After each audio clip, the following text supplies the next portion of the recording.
On this episode of Lapeef, Let's Talk. Off of what your interests are. It's not based off of the machine or the man. And as a matter of fact, all of those companies that they listed in the beginning, those are publicly held companies, meaning that anybody can buy into them.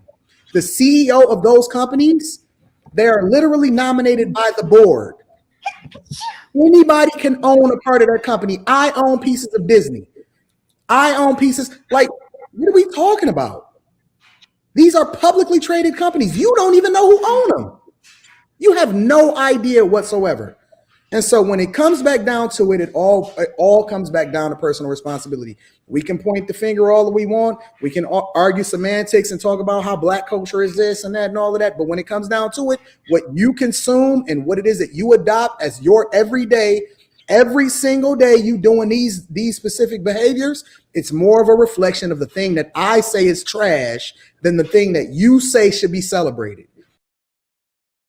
It's that and so. But then you completely overlook the thing that you take in the most, which is what it is that you consume, which you hear on a regular basis.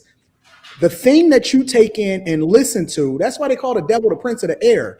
The thing that you take in and listen to the most is the thing that's going to be the most influential to you. That's why they say that you don't even need to, if you want to know who a person truly is, all you got to do is look at the friends that they surround themselves with, because that's the thing that's going to influence them the most. The things that they're taking in, that they're saying, that they're hearing, and it spills over into every aspect of your life. The reason why your gay friends feel so comfortable calling you a bitch is because they're influenced by the culture by which they subject themselves to. It is not normal for people to call each other bitches and then be able to justify it by saying, well, no, black culture ain't trash. You literally just justified it in the first few sentences that you said on the subject. Okay. So again, you saying that you could, the majority of what you consume, that, I mean, who are you speaking to? Because that is not the majority of what you consume. I don't play Cardi B. I don't play music like that. I actually, every day driving to work and listening to Eric Thomas or Pastor Michael Todd, that is the majority of like information that I'm consuming. Now, when I go out to a club once or twice a month and I hear that kind of music, how is that the majority? Or things like that, like limiting time on social media, controlling. You get to control who you follow. Because when you come on this panel, you don't tell me that you owe yourself an explanation. Yes, I know what the Eric Thomas mixtapes and albums sound like too. I got them too. No. You don't jump on this panel dressed like Eric Thomas's wife. You don't jump on here talking about you owe you an explanation.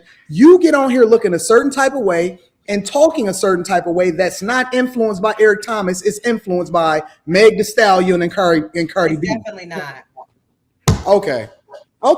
Because listen. Are you saying using words like lit and using city girl like terminology and stuff? Like when we talk about, I'm saying everything, the way you look, the way you talk, the way you dress, how you communicate, the slang that you use, every single thing that you do is influenced by what you consume on a regular basis. So you may be listening to Eric Thomas on your way to work to try to combat some of the other stuff that go along with it. But in real life, how you move, how you talk, how you communicate, and what it is that you influence by is directly correlated with this whole culture that you want to justify that ain't trash. I just don't agree, because the way, quote unquote, I look, like if we just want to take in hair or clothing or whatever, trends, when we talk about the difference between like our culture and things that belong to our culture and trends like slang, like hairstyles, like clothing, there are things that change over time and they're influenced by multiple different things other than just black people, other than just our culture. It's influenced by a lot of different what's in your backyard now. We are obviously you don't want to deal what's in your backyard now. But I mean, I just don't think when we're talking about trends, that's not the same as when we're talking about what's our culture in terms of the fiber of the being of the culture versus trends of hair and makeup and clothing and stuff like that. Or because those things go in and out. I don't care if you white. I don't care if you black. I don't care if you Indian. I don't care if you Asian. I don't care if you makeup a certain way. Wear your concealer. These are all trends that come in and out. The whole gamut. What's culture for you is different from what's culture for your ancestors, because what's culture for you is what you embrace, live, and communicate, talk like, look like. It's what you do on a daily basis. You can cite all of this stuff that you want to, but that ain't what you living in real life every day. Okay, hold up. I got to do something real fast because see, I hate when they do this. They did this with the historical black colleges, and so right now in America, it's 41 million black Americans. This shit in now. From the census in 2000. Wait, hold up. I went off and I let y'all go. In the U.S., it's 41 million black Americans. Now, in the New York, New Jersey, PA, that surrounding little city area, that much is 3 million black people. In Atlanta, it's 2 million black people. In Chicago, it's 1.5 million. In the DC DMV area, it's 1.5 million. Philadelphia, it's 1 million and almost a half. Houston, Texas, is 1.2 million. Dallas Fort Worth is 1.2 million. Now, and add this up. So we're going to get to 41 million. And now all I got to get to is the majority. Let's continue. In the major cities, Logic, not the inner city. So what are you saying by saying that? I think I agree that most black people are in major. You know the interesting thing about it though is people live in the suburbs. People cannot afford to live in those major cities. Most people live outside of the city where it's affordable. You know what the interesting thing about it is? I regularly offer a different alternative. I offer marriage. I offer sex before marriage. I talk about doing business with good people that I don't align with myself just because they look a certain type of way, but it's about character. And you know what? I get more pushback than I get love from people all the way across the board. And you know what that tells me? It tells me that when you consume, when I look at what people are consuming, please don't tell me about the machine, because you have options. You have availability of different things to be able to glean from and say, yo, I can do something different, or I want to look at this different, or I want to embrace this differently. And all.